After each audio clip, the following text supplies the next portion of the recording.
सिंदखेड राजा या गावामध्ये झाला. त्याच्या वडिलांचे नाव लखोजीराव जाधव आणि त्यांच्या आईचे नाव म्हाळसाबाई जाधव. आणि अशा या राजमाता जिजाऊ कशा होत्या? भवानी रूप देवीचा तशी जिजामाऊली, तशी जिजामाऊली. प्रति भवानी रूप देवीचा तशी जिजामाऊली, तशी जिजामाऊली. रयतेच्या रक्षणासाठी हीच सदा धावली.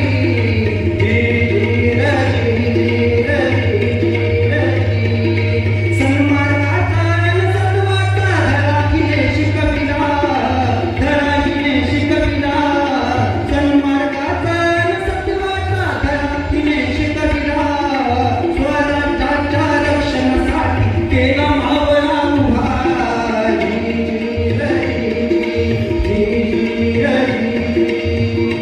देव, देश आणि धर्माच्या रक्षणासाठी, राष्ट्राच्या उत्थानासाठी, अहो नव्हे नव्हे तर बहुत जणांच्या उत्थानासाठी, परकीय आक्रमण हद्दपार करण्यासाठी महाराज शहाजीराजांच्या स्वप्नातील स्वकीयांचा हिंदवी स्वराज्य निर्माण करण्यासाठी राजमाता जिजाऊ मातेने दिगपुत्र असा तेजस्वी या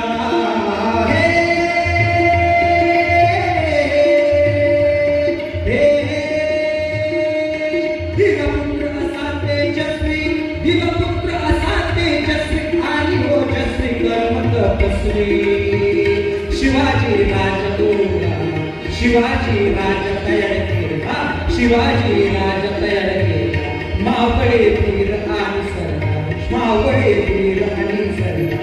उठवण्या अन्यायाचा बाजार जी, उठवण्या अन्यायाचा बाजार जी, उठवण्या अन्यायाचा बाजार जी. आणि म्हणून या राजमातांचं, या राजमाताच्या जयंतीनिमित्त म्हणावं असं वाटतं, 3.5 शक्तीपीठ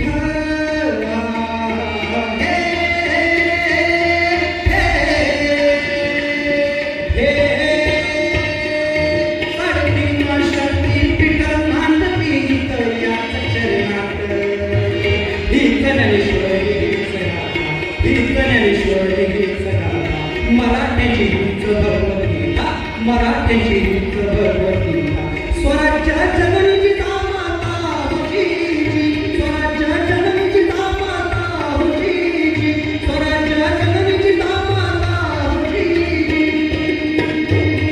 आम्ही महाराष्ट्र शाहीर, आम्ही महाराष्ट्र शाहीर. मावळे साकार करा शिवप्रभूंचे आम्ही होणार, शिवप्रभूंचे आम्ही होणार. शाही महेश करी करवा, शाही महेश करी करवा. आमचा जिजाऊ जयास जी. अशा राजमाता जिजाऊंचा पोवाडा या ठिकाणी आपल्यामध्ये सादर केला. माझे दहावीचे शिक्षक दिनकर जाधव सर आणि मॅडम जाधव मॅडम यांच्या म्हणजे आपल्या मागे कोणाचा तरी आशीर्वाद असायला हवा, थाप असायला हवी. आणि त्याच वेळी आपण जीवनामध्ये काहीतरी करू शकतो. परंतु आम्हाला कुठेतरी याचा विसर पडलेला आहे. आणि म्हणूनच अशा कार्यक्रमाच्या माध्यमातून आम्ही आमचा इतिहास आमच्या मुलांना शिकवायला हवा. जोपर्यंत आम्ही आमच्या मुलांना आमचा इतिहास सांगत नाहीये, त्यांचं कर्तृत्व, त्यांचा पराक्रम सांगत नाहीये, तोपर्यंत आम्ही नेहमीच बोलत असतात शिवाजी जन्माला यावा, परंतु तो शेजारच्या घरात. शिवाजी राजे, छत्रपती शिवाजी महाराजांचं राज्य यावं, स्वराज्य पुन्हा यावं असं आम्हाला प्रत्येकाला वाटतं. परंतु शिवाजी महाराज जन्माला यावं तर माझ्या घरात नाही. कोण लढाया करणार? जीव सोबत घेऊन आज घरातून बाहेर पडले, मोहीमवर गेले, आज पुन्हा घरी येतील का नाहीये? पुन्हा आम्ही असा विचार करतो की शिवाजी महाराज जन्माला आले पाहिजे, स्वराज्याची स्थापना पुन्हा झाली पाहिजे, छत्रपती शिवरायांचं राज्य ते स्वराज्य पुन्हा आलं पाहिजे असं आम्हाला वाटतं. पुन्हा आमची मनाची तयारी असते का ती झुंजायची? आता आपल्याला तलवारी घेऊन बाहेर पडायचंय का? नाहीये.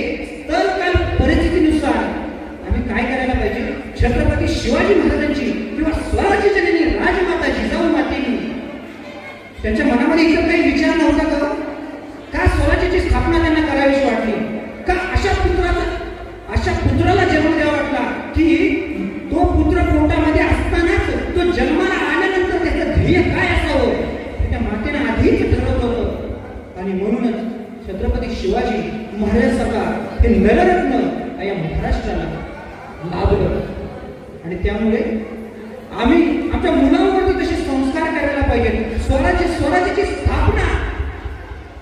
स्वराज्याची स्थापना नक्की झाली तरी कशी आपल्याला प्रश्न पडतो. स्वराज्य यावं पण या स्वराज्याची स्थापना नक्की झाली तरी कशी तर शहाजीराजांच्या सांगण्यावरून राजमाता जिजाऊ त्या पुण्यामध्ये राहायला आल्या. उद्ध्वस्त झालेलं पुणे, भकास्त झालेलं पुणे रायारावानं गाढवाचा नांगर फिरवला होता या पुण्यावरती आणि त्याच उद्ध्वस्त झालेल्या जमिनीमध्ये एक पहारेवरी होती. त्या पहारेला फुटकी वाहन, तुकडी वाहन आणि फुटकी कवटे अडकवणे त्यांनी सांगितलं होतं या ठिकाणी जो राहील त्याचा निर्वंश होईल, इथं राहणं म्हणजे अशुभ आणि त्या भीतीनं ती रयत सह्याद्रीच्या त्या दऱ्याखोऱ्यामध्ये जीव मुठीत घेऊन कशी राहत होती आणि अशा या उद्ध्वस्त बघास्त झालेल्या पुण्यात आले मासाहेब. राज्य करावं, जहागिरी चालवावी पण कुणावर? दगडा धोरण्यावर. इथं माणसं होतीच कुठं? माणसं दूर दऱ्याखोऱ्यात परगणना झालेली आणि त्या परगणना झालेल्या माणसांना मासाहेबांनी हाक दिली, या परत या. आणि त्या परगणना झालेल्या माणसांनी विचारलं कुणाच्या भरोशावर? त्यावर मासाहेबांनी उत्तर दिलं तुमच्या शिवरायांच्या भरोशावर. आणि मग त्या परगणना झालेल्या माणसांनी त्या पहारेकडे बोट दाखवलं आणि सांगितलं इथं जर आम्ही आलो तर आमचा निर्वंश होईल. आणि त्याच वेळी मासाहेब जिजाऊंनी ती धरतीच्या उरातील पहार दूर फिरकावून दिली आणि सांगितलं मी नाही इथं जरी उद्या माझा झाला निर्वंश तरी.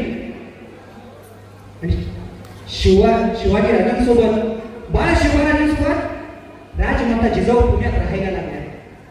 हळूहळू दऱ्याखोऱ्यात राहणाऱ्या त्या परगणला रयतेला विश्वास पटू लागला. मासाहेब राहताय मग आपण काय नाही राहू शकत. आणि हळूहळू ती माणसं गावाकडे येऊ लागली, घरं कुजबुजू लागली, गाव गजवजू लागली. परंतु घरात तर आलो, गावात तर आलो, परंतु खायचं काय, प्यायचं काय, शेती करावी का पेरायचं काय असा प्रश्न त्या रयतेच्या पुढे निर्माण झाला.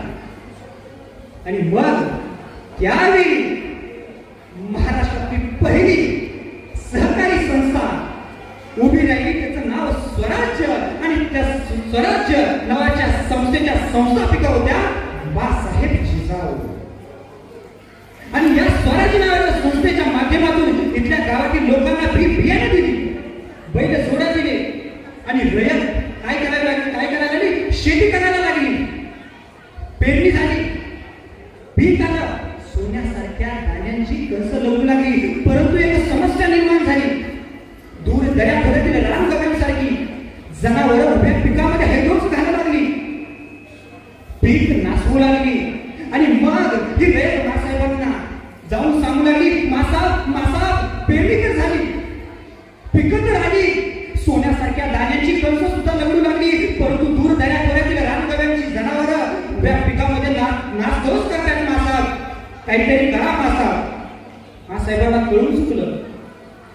पिकं जगली तर शेतकरी जगेल, पिकं जगली पाहिजे.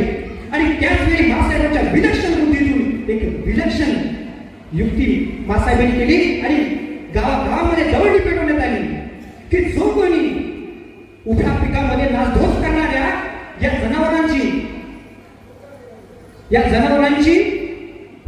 जनावरांना काबूत आणून त्याची शेपटी कापून राजदरबारात दाखवून आणायला लागली तर तुम्हाला सोन्याचं कड दिलं जाईल.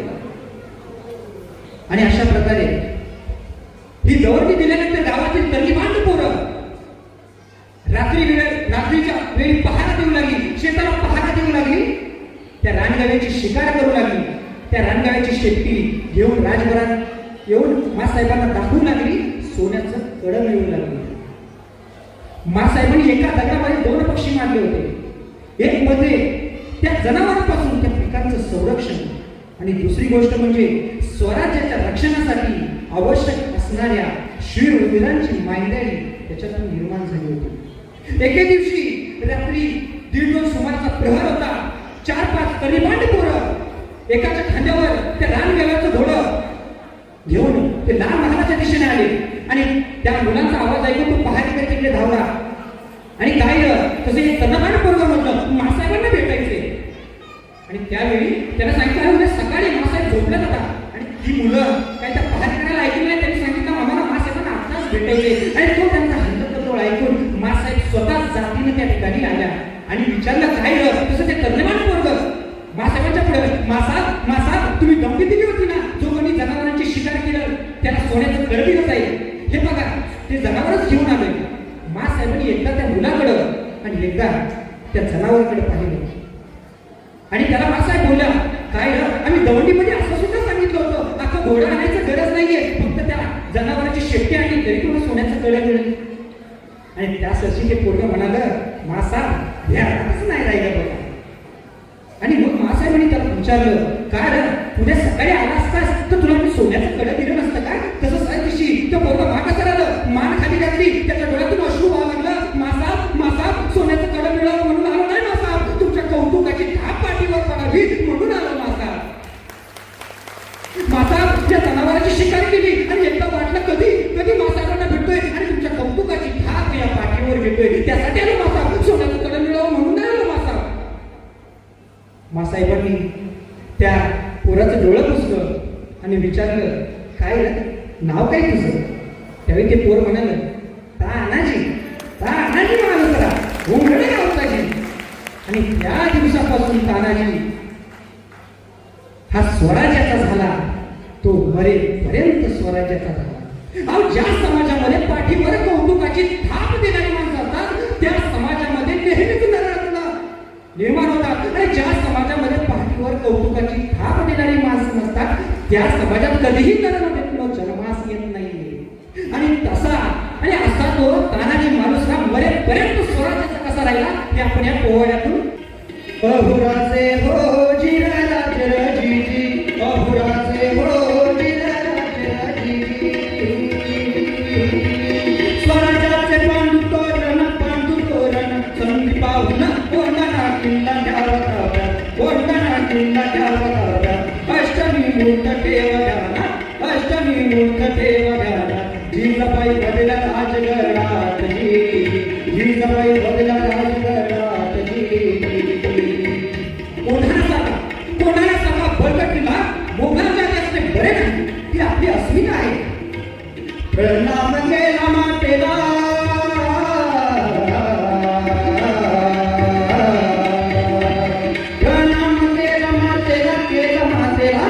आमंत्रण दिलं सर्वांना सर्व पावले टाकले कामाला शेला बाबा होत संगतीला.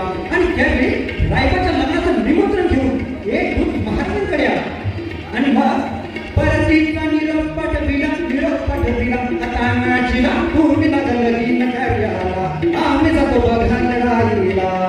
अहुराजे हो जिरराजजी अहुराजे हो जिरराजजी. तानाजी माणूस नाही कळतात ते काय म्हणतात आम्ही लग्नात वरभाव म्हणून मिळवायचो आणि आमच्या राजाला लढायला जायचं हे कदापि शक्य नाही. तानाजीने मनी केला फरक आणि दिले बघा वचन आधी करू लग्न कोंडाण्याचे नंतरच लग्न रायबाचे खावे ऐकून एवढे मजले रजे खावे ऐकून एवढे मजले रजे. प्रणाम केला राजाला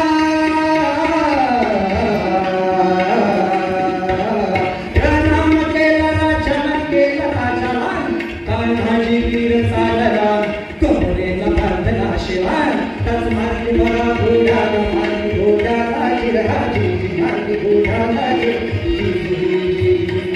घोड्याचे उंच शिखर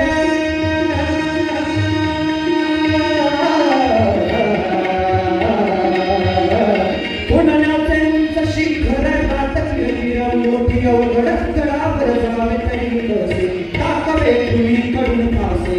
आणि त्यावेळी तानाजीने आपल्या पेटातून एक घोरपड काढली.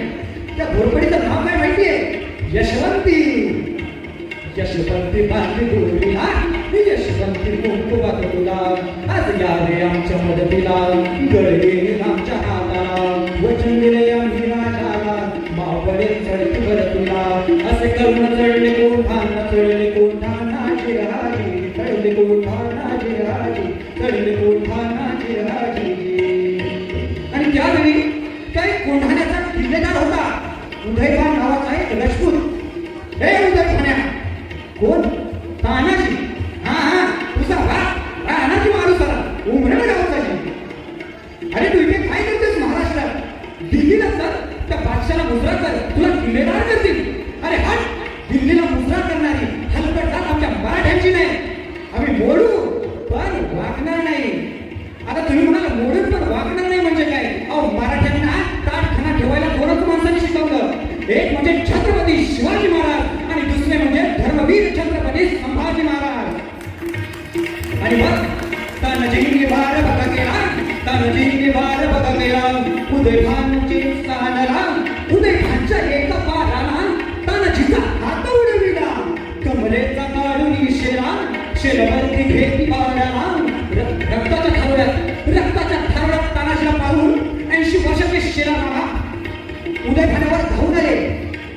मामांनी मारलं उड्डाणाला दत्तावरी एका बाळाला छाती बरं मामा बसलेला दत्तांनी फोडलं नडीला सपसपत करती बाळाला सपसपत करती बाळाला उभा चिरला उदयभानाला जिराजी उदयभानाला जिराजी उदयभानाला जिराजी. प्रौढ प्रताप पुरंदर क्षत्रिय कुलावतंस सिंहासनाधीश्वर महाराजाधिराज श्रीमंत योगी छत्रपती शिवाजी महाराज की छत्रपती शिवाजी महाराज की धर्मवीर छत्रपती संभाजी महाराज की राजमाता राष्ट्रमाता जिजाऊ माते की. हर हर हर हर हर जय सियाराम जय सियाराम. धन्यवाद आपण सर्व.